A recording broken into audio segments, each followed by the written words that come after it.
The Cultural Wisdom Framework, an Africentric model. Today, you will be introduced to the Cultural Wisdom Framework and how the concepts embedded within this model can be applied to your educational setting. This is a new framework that I've created, but the concepts in this model are not new.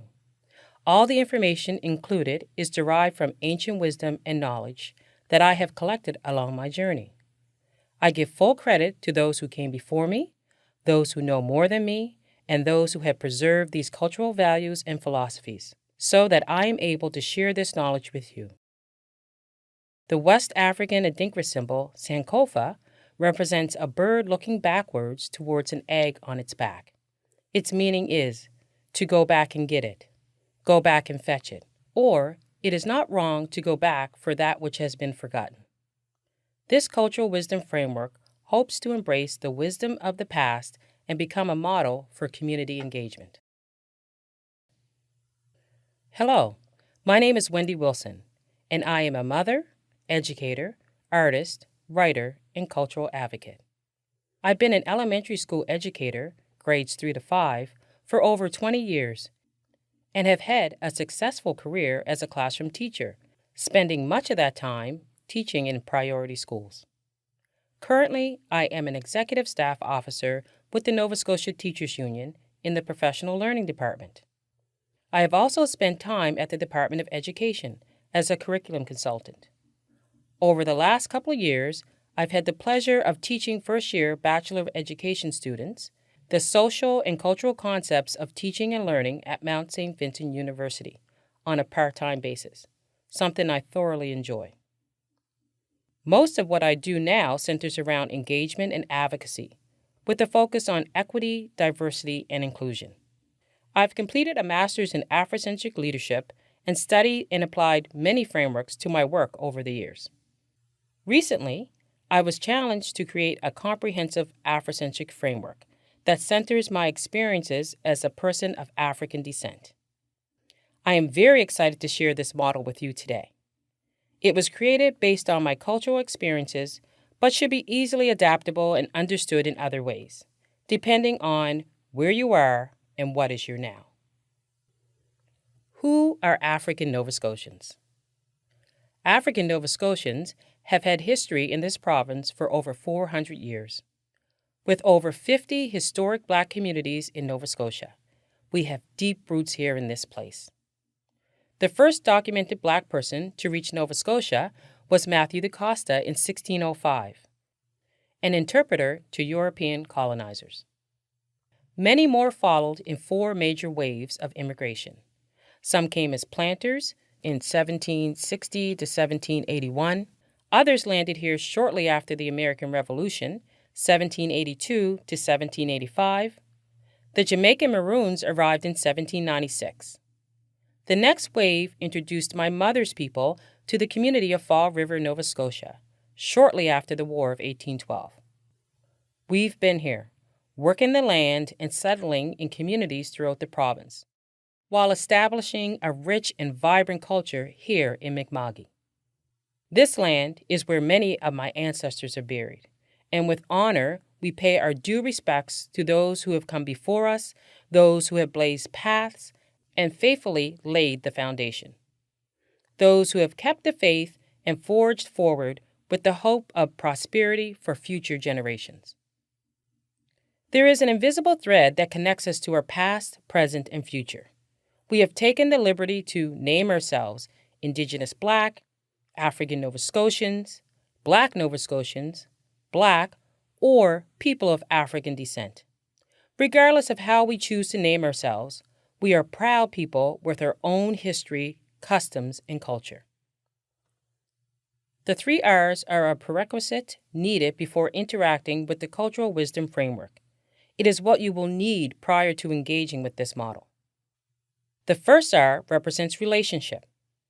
Relationship, or more specifically, being in relationship, is an integral working within this model.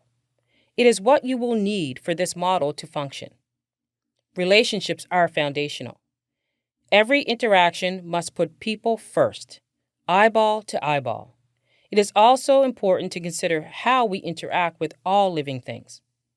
How we interact with nature is just as important as how we interact with other humans. Relationships with others must be intentional, mutual, and reciprocal. How we are in relationship with others and nature is a testament to our commitment to grow together and support one another in that growth. The next R represents respect. It is what is expected in order to engage with this model. Mutual respect optimizes our commitment to see others as they are, to place the utmost value on those with whom we are interacting, and to see others as ourselves. It is absolutely necessary to place respect at the forefront of this model. Otherwise, this model will be rendered dysfunctional and ineffective. The final R represents resilience. This is what you will get when operating within this model. This cultural model will offer opportunities to explore, discover, and engage in a safe environment supported by community. Individuals will have the chance to learn about who they are as a cultural group as well as individuals. The model offers opportunities to figure out what works and what doesn't work in an environment that creates plenty of room for self-improvement and resilience. Lessons on growth and accomplishments as well as failure are not only supported but encouraged. There is no particular order to the 3 R's. They function alongside of one another. They align symbiotically and often happen at the same time, supporting each other in an overlapping nature as opposed to a linear approach. Let's take a look at the cultural wisdom framework. As you can see, we have 6 areas of focus: culture, vocation, sacrifice, community, governance, and spirituality. As demonstrated, the areas overlap and are interconnected. We will explore each of these areas in tiers. The top tier consists of culture, vocation, and sacrifice. The middle tier consists of community and governance. And the bottom tier, spirituality. There is no hierarchical order to these tiers. They act in relationship with each other, and there is no priority per se given to any of the areas. They all work together. Community will be mentioned throughout this model, and it is important to note that this refers to community in the context of culture. This is a cultural model. The top tier, consisting of culture, vocation, and sacrifice, are areas where educators or those outside of community can become involved and highly engaged. This tier is not the sole responsibility of the education system. Ideally, the work done in these areas should be a continuation of work that has already begun at home or in community. Hopefully, there are plenty of opportunities for these concepts to be explored, practiced, and validated at school. The middle tier, consisting of community and governance, are the responsibility of community. Those outside community should be knowledgeable of these concepts and give students opportunity and space to explore, discover, practice, and validate these norms or standards set in place by community. These concepts should be present and reflected in the classroom or school environment. Educators can practice, participate, and engage in these concepts, but community sets the terms. The bottom tier consists of spirituality. This area is sacred. It belongs exclusively to community. Permission must be granted for educators or anyone outside of the cultural group to practice, participate, or observe. These practices consist of sacred knowledge and wisdom. This area of collective wisdom and sacred knowledge is created and curated by the cultural community and passed along from generation to generation by way of ceremony, spiritual practices, and storytelling. Faith and hope are our essential theme. Here, those things unseen but felt and ways of knowing and being are accepted with and without scientific proof. Now, let's take a look at the key elements of each of the 6 areas of the cultural wisdom framework. Culture. Key elements are identity, storytelling, and empowerment. Identity is a necessary tenet of self. Identity is foundational to how we see ourselves and is connected to our overall confidence as grounded individuals. It is also about knowing who your people are and the greatness and resilience you come from. Storytelling is a central mode of culture and of teaching and learning. It is a preferential way to pass along knowledge and a way to authentically engage with others. Storytelling connects us to our past, present, and future. Our story is our currency. We get to know, appreciate, and value each other through our stories. Empowerment is about gaining agency to become cultural advocates and promoting self-pride and confidence as cultural entities. It is a way to enhance and demonstrate who you are as an individual. Empowerment allows our authentic selves to shine. Vocation. Key elements are passion, mastery, and innovation. Passion. Allowing time and space for one to discover their passion or passions through exploration and experiences is valuable. Provide time and space for yourself and others to feel joy and a sense of fulfillment in the things that you love to do. Passion speaks to the soul and is embedded deep within us. Mastery. Everyone wants to master something. We all have that one thing we absolutely love to do. That thing that you do where time gets away from you. The thing that you are good at and strive to become better. Unfortunately, many of us cannot seem to find the time to do more of what we love. Often, we feel the need to prioritize those things we are mandated to do, leaving less time, if any, to master those things we naturally excel at. Allowing space for exploration and discovery ensures we have the opportunity to locate those things that feel right for us. Innovation. Providing environments and supports for individuals to become problem solvers creates opportunities for innovative solutions. Making space for creative and innovative solutions to problems encourages growth and prosperity. Fostering an environment of problem solving through creative means lends inspiration and passion to the work being done.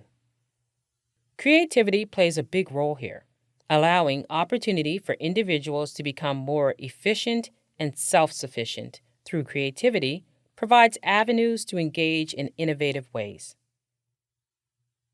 Sacrifice. Key elements are generosity, responsibility, and reciprocity. Generosity. Giving should hurt. As a member of a family or community, we are often asked to give back by means of sacrificing either our time, efforts, emotions, or other resources for the good of others or the collective. A great example of this would be our veterans and those who serve in the military, those who have and continue to sacrifice so much for the protection of our country. Parents make sacrifices all the time. By offering what they have to their children without expectation of compensation. This is such an important tenet and is directly connected to our survival. Responsibility. Taking responsibility for ourselves and for the needs of the community is beneficial to all. This also entails learning how to self-regulate and potentially participate in the co-regulation of others.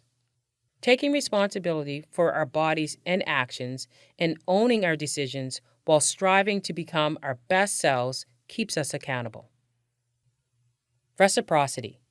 Creating space and opportunity for mutual benefits enhances our capacity.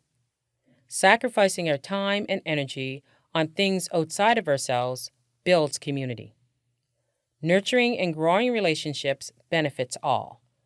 Putting time and energy into community, family, or living things in our environment creates a rhythmic motion of give and take. Community. Key elements are unity, belonging, and citizenship. Unity. The Oxford Dictionary describes unity as the state of being joined together as a whole. To act as a collective force is powerful. Audre Lorde's quote, "There is no liberation without community," alludes to the social capital we gain when we act as a united force. Community is collective power. Belonging. Everyone wants to belong to something. We all have an inherent need to belong. When we interact with others from a place of belonging, it changes everything. We no longer punish, instead, we discipline with love. Think about a close relationship you might have with someone. When that person does something wrong, we don't want to harm them. We want to correct them for the purpose of teaching them how to interact in more appropriate ways. Often, when someone has done something wrong or harmful, we send them away. Belonging embodies a sense of giving individuals opportunities, time, and space to rehabilitate and repair. We never throw the baby out with the bathwater. Citizenship is about being responsible and contributing members of community, taking on responsibility not only for oneself, but for the good of the collective. Citizenship is thinking about how our actions not only affect us, but others as well. Good citizenship encourages us to leave things in better condition than how we found them, and to treat others as we would wish to be treated. Governance. Key elements are communication, leadership, and voice. Communication is based on social norms, rules, guidelines, and ways of effectively communicating. It is how we operate or function within a system or social environment. Developing written and unwritten norms and procedures is the responsibility of community. This is done with the consent of those who are part of the cultural group. Often, there are a set of written or unwritten consequences for acting outside the group's social norms and standards. Leadership. Leaders are chosen and trusted to represent community values and standards. They also act in roles as advocates, coaches, and mentors. Leaders foster growth and make room for others to lead. Voice. Every voice, no matter how big or small, deserves to be heard and represented. A good governance model allows space and opportunity for everyone to have a say. Creating room for voices to be heard both individually and collectively is how change is fostered, supported, and actioned. Spirituality. Key elements are faith, hope, eldership, and ancestors. Faith is believing in those things unseen. It is about trusting in a source higher than ourselves. For us, this is God, the Almighty. We believe that our strength is derived from a higher power. This faith is the backbone of who we are. Hope is being able to see beyond one's current circumstances and behave in ways that plan for the future, including future generations. Hope is what has sustained us as a people. Eldership, ancestors. Honoring and allowing our elders and the ancestors to lead and guide us is what makes us great. Intentionally allowing the collective wisdom and knowledge of those who know more than us to guide us is a leap of faith. This collective wisdom and knowledge is highly honored and deeply respected within community. Context. When using this model, it is important to be aware that context applies to everything. Everything must be given a set of circumstances with unique variables and nuances. Situations do not happen in a vacuum. There are always a set of circumstances that need to be considered, or elements that surround a particular situation or event. Everything is embedded in place and time, and to truly understand a story, we must understand the circumstances surrounding the story. Sustainability and intentionality. The Cultural Wisdom Framework is an Africentric model that operates with intentionality and sustainability. When engaging within this framework, intentionality is required. One must be present and consider the effects that their actions will have if set into motion. Our actions should be accompanied with sustainability in mind. Questions such as, who is this good or bad for? How can my good deeds and actions survive outside my efforts? How does this action benefit those in the future?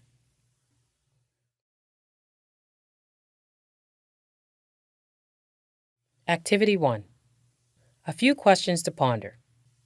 What do you know or what have you learned about your culture and identity? Are your culture or community norms similar to the students you teach? If so, how?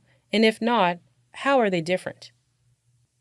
If you have completed the 2 previous modules, what information have you let go of, and what information have you gained about yourself, your students, or the community you work or live in? If you haven't viewed the 2 previous modules, they will be helpful in understanding what culture and identity mean on an individual and community level. Take some time to discuss these questions with at least one other person in your group.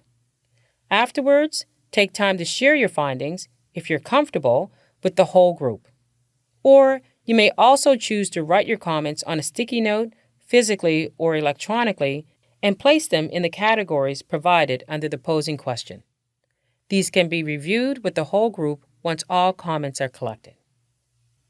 How can I apply this model in an educational setting? Let's take a look at a set of practices that support an Africentric model in the classroom. An Africentric classroom model. The 7 C's. The 7 C's consist of choice, community, critical thinking, collaboration, compassion, communication, and creativity. The 7 C's are a set of practices that can be incorporated or implemented in any classroom setting. Some of these concepts you may already practice in your classroom or school. The key to creating a positive and more inclusive space when incorporating these concepts is to make them intentional and authentic. Think about how you are applying them and the impact they are having on the day-to-day functioning in your classroom. Aim for sustainability. Once set up, how do you create space for systems to run without controlling them? These are life skills and practices we want students to adopt for a lifetime. The goal is to inspire students to want to practice these skills because they are aware of the benefits and merits, and not because you ask them to. These concepts are foundational in the Black community and may come naturally to a lot of students, but we must provide the environment for these skills to be practiced. Let's take a look at each of the 7 C's. Choice. Giving students opportunities to make good choices for themselves and for the community can be empowering. A tried and tested resource is the Mind Up curriculum. The program teaches students the names of the parts of the brain involved in the decision-making process. It teaches students the difference between reacting and thoughtful and intentional decision-making. This program also works to teach students how to self-regulate and act responsibly. Giving students room to practice making appropriate decisions is beneficial to all. Creating many opportunities throughout the day to foster decision-making can be done by assigning passion projects, allowing students to choose their own seats, and teaching students how to make decisions about what and when they will eat. These are all examples of students learning to make responsible choices. Students also need to be aware of the natural consequences that follow inappropriate decision-making. Community. Building unity in the classroom can be done by creating systems that foster a sense of togetherness. Encourage students to think about others that are sharing the space and how their actions either contribute or take away from a healthy and peaceful environment. Create opportunities for students to make decisions collectively. Provide meeting space in the classroom or school where students can talk about who they are as a group. Teach them that when they make community-based decisions together, it builds social capital and gives them more leverage. Critical thinking. Create a classroom of problem solvers. Encourage students to solve their own problems whenever possible. Problem solving is not always easy, and students may become frustrated, but their efforts will reap big rewards, including the benefit of growing their neurons when they actively solve their own problems. Give students the tools they will need for basic problem-solving skills. Discuss often the benefits of being a problem solver. Engage students with problem-solving activities daily and praise them for pushing through and coming up with viable and well thought out solutions even when it was difficult. Collaboration is collective work. We prefer not to do things alone. We prefer to work together. We are better together is the name of the game here. Collaboration is a strong tenet of Afrocentricity. There is an African proverb that says, if you want to go fast, go alone, but if you want to go far, go together.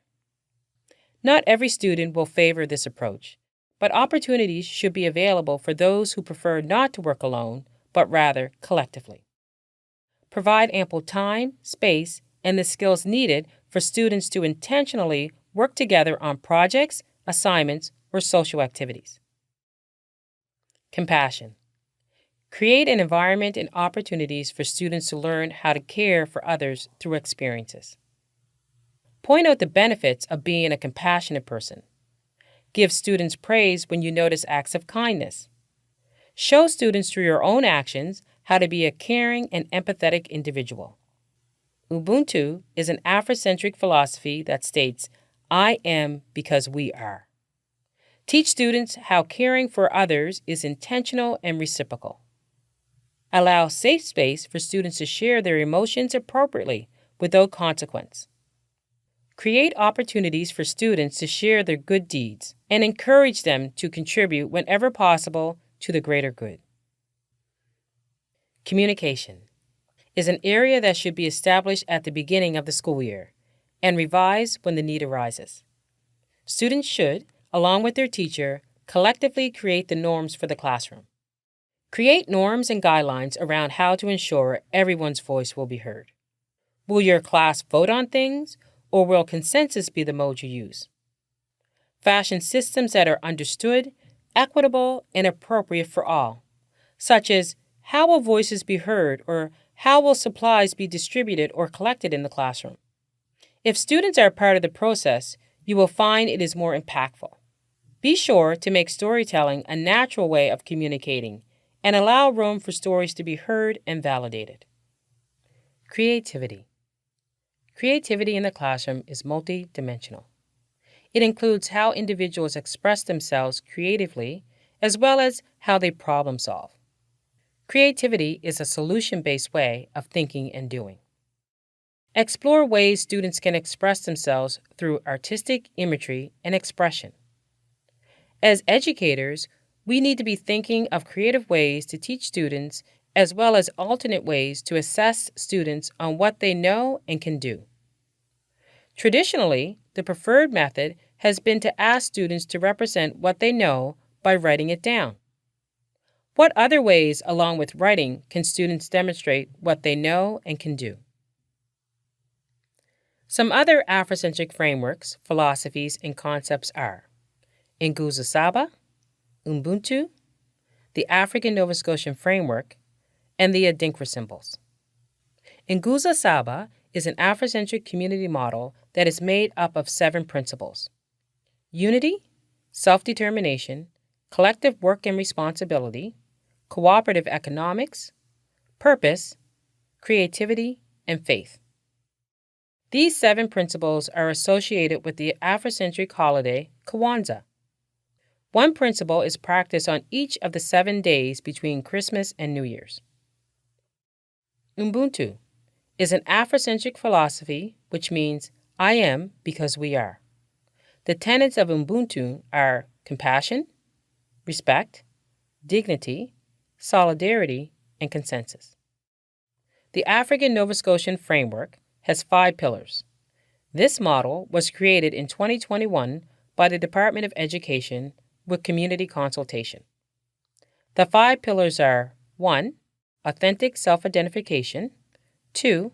Knowing them as they are known, 3. Educational programming and services, 4. Empowering parents and families, and 5. Equitable access and involvement. Adinkra symbols are a set of ancient symbols from West Africa, created by the Akan people. They convey ancient wisdom, concepts, and philosophies steeped in Afrocentricity. The principles they contain can be used to guide individuals and community.